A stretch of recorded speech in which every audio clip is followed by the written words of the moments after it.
Good morning, everyone. Happy Monday. This is Miss Lynn. I want to go ahead and get started for our assignments today. Let's go over the agenda. We have 3 things today. First, we're going to go ahead and discuss the transatlantic slave trade and the route that was taken, as well as the goods and services that were exchanged. Next, we're going to go over a few of our new vocabulary words from the novel The Copper Sun. And finally, we're going to do an analysis of 2 songs and their meaning. So let's go ahead and open up our Google Classroom and locate the assignment labeled Trade Mapping. On that worksheet, you'll see there it'll have different continents along with color-coded arrows. And at the very bottom, there'll be spaces for you guys to enter in the information as far as goods and services that were exchanged. First, let's look at the continent of Africa. This is where slaves were exported from in exchange for services, as well as money and other spices, as well as guns. So we have weapons, we have money, and we have goods and spices that were coming from the continent of Africa. The slaves were stolen or sold from different countries along the west coast of the continent of Africa.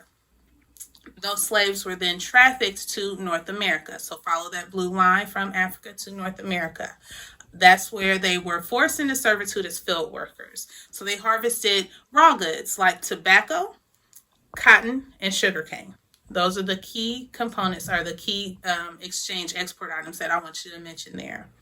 The final country we have here is Great Britain. So those raw materials that were harvested, so the cotton, the sugarcane, the tobacco, those raw goods were then traded with Great Britain in exchange for what they call finished goods. So basically, finished goods are things that are made out of those raw goods. So anything that could have been made out of that tobacco, that cotton, that sugarcane, things like textiles, so cloth or clothing.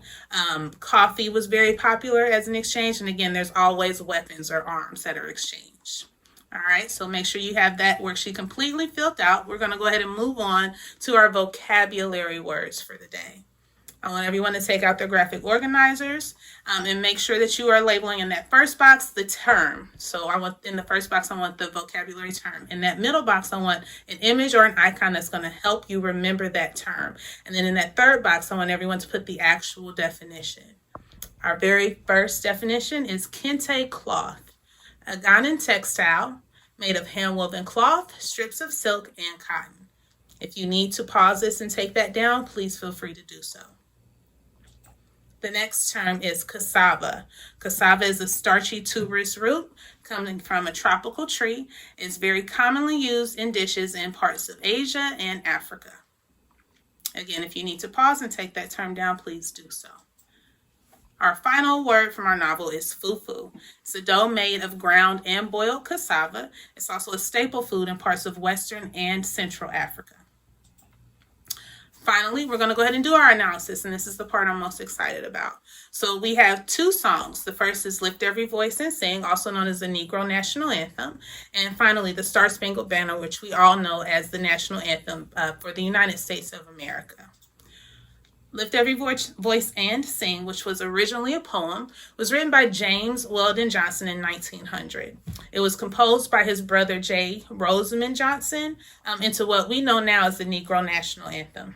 Both James and his brother were very well known in the Black community as key figures in the civil rights movement, and they also helped progress the agenda for African Americans during the early 1900s. The Star Spangled Banner was also originally written as a poem by Francis Scott Key in 1814. The poem was put to music taken from a completely different song by John Stanford Smith and adopted as the United States national anthem in 1931.